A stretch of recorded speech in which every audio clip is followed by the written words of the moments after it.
Halo teman-teman, bagaimana kabarnya? Mudah-mudahan kalian sehat walafiat ya. Hari ini kita akan melanjutkan materi bab 8 di sekitar rumah.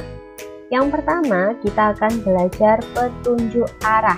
Ini petunjuk arah ada kanan, kiri, atas, dan bawah. Mungkin beberapa dari kalian masih bingung membedakan antara kanan dan kiri. Untuk itu, coba teman-teman perhatikan gambar berikut sambil memperagakan gerakan sesuai dengan gambar ya. Teman-teman luruskan kedua tangan teman-teman ke depan, lalu sambil dilihat gambar berikut ini.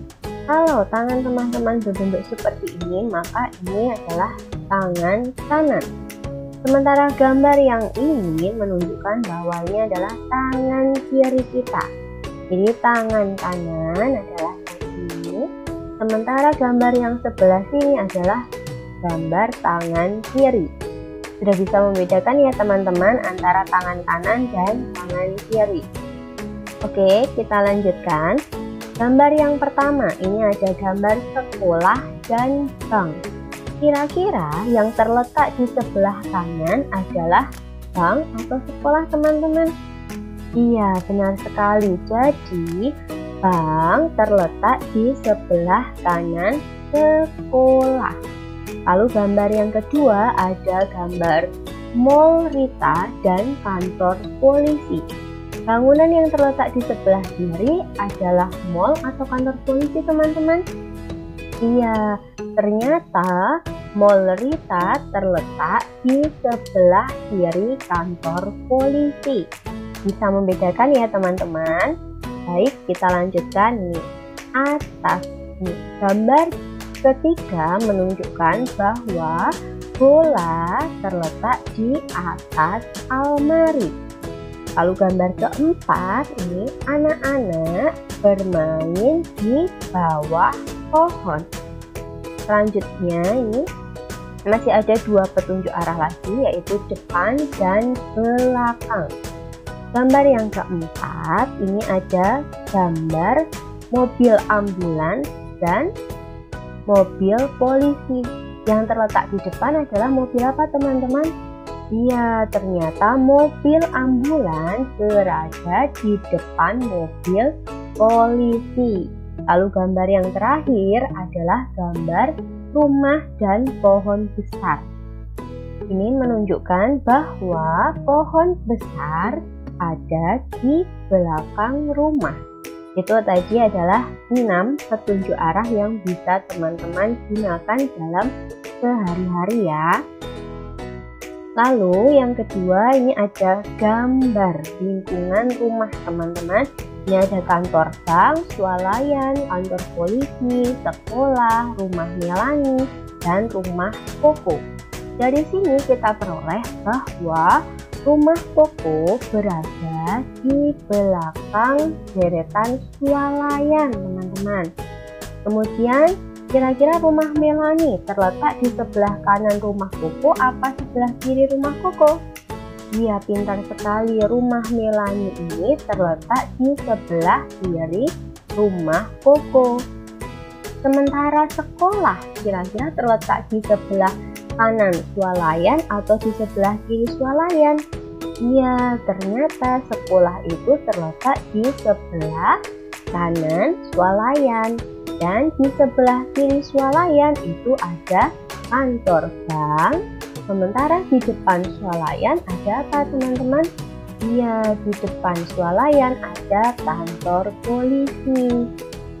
Biasanya untuk berangkat ke sekolah, Koko diantar oleh mamanya karena sekolah terletak di seberang rumah Koko. Jika tidak diantar mamanya, Koko biasanya meminta tolong kepada Pak Polisi untuk menyeberangkan teman-teman. Tapi tidak lupa juga setelah diseberangkan, Koko mengucapkan terima kasih kepada Pak Polisi. Begitu ya teman-teman. Mudah bukan untuk mengetahui petunjuk arah di sebuah zona ataupun peta. Jadi nanti teman-teman bisa membaca zona dengan baik ya. Kita lanjutkan materi berikutnya, kita akan membahas tentang beberapa bangunan ataupun benda-benda yang terdapat di lingkungan sekitar rumah. Yang pertama, ada bangunan apa ini teman-teman? Ya, ada rumah sakit. Pasti di lingkungan kalian ada rumah sakit ya, yang berfungsi untuk memeriksakan kesehatan ataupun rawat inap begitu. Kemudian yang kedua, ini adalah gambar apa teman-teman? Ya, gambar sawah. Sawah itu biasa banyak terdapat di daerah pedesaan. Lalu gambar yang ketiga adalah gambar apa teman-teman? Ya, gambar jembatan. Jembatan ini biasa digunakan untuk menyeberang, gitu ya. Lalu selanjutnya, bangunan yang terdapat di sekitar rumah kita ada swalayan atau supermarket. Ini biasa menjual beberapa macam kebutuhan, baik itu dari kebutuhan sehari-hari seperti kelontong, kemudian sabun, kemudian baju, dan lain sebagainya. Lalu bangunan berikutnya yang terdapat di sekitar rumah kita adalah toko buku yang menjual berbagai macam buku, mulai dari buku pelajaran maupun buku bacaan cerita. Lalu ini kita masih akan membahas tentang benda-benda dan bangunan yang ada di sekitar rumah kita. Ini ada gambar apa teman-teman? Ya, gambar pagar, karena biasanya di lingkungan rumah itu ada beberapa rumah yang dilengkapi dengan pagar supaya aman. Lalu bangunan yang ada di sekitar rumah kita ada juga bank. Biasa digunakan untuk menabung. Di bank itu juga terdapat mesin ATM loh teman-teman, yang bisa kita gunakan untuk mengambil uang. Lalu bangunan selanjutnya yang ada di sekitar rumah adalah sekolah. Mulai dari SD sampai SMA itu pasti ada di sekitar rumah kalian ya. Berikutnya ini ada sungai teman-teman. Dan yang bangunan terakhir adalah kantor polisi. Itu beberapa bangunan dan benda yang ada di sekitar rumah. Coba nanti teman-teman keluar rumah dan perhatikan di lingkungan kalian kira-kira ada apa ya benda-benda ataupun bangunan yang belum kita pelajari hari ini. Coba teman-teman nanti cek ya.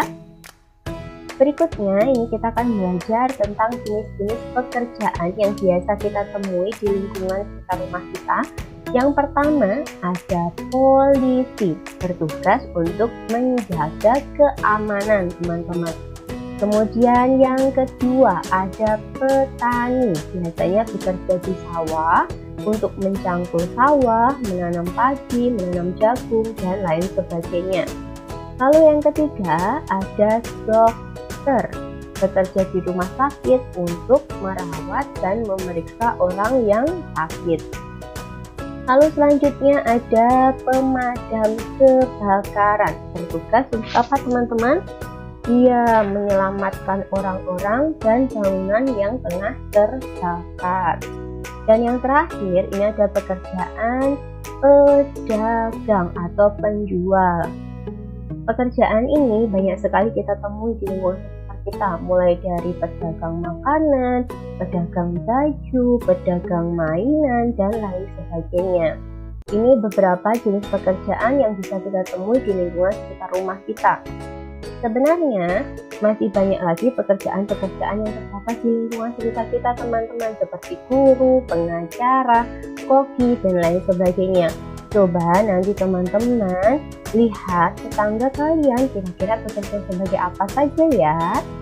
Oke, paham ya teman-teman sampai sini? Sekiranya itu yang bisa saya sampaikan pada hari ini. Terima kasih bagi teman-teman yang sudah setia menyaksikan video pembelajaran ini sampai akhir. Tetap semangat belajar ya, dan sampai jumpa di kesempatan berikutnya.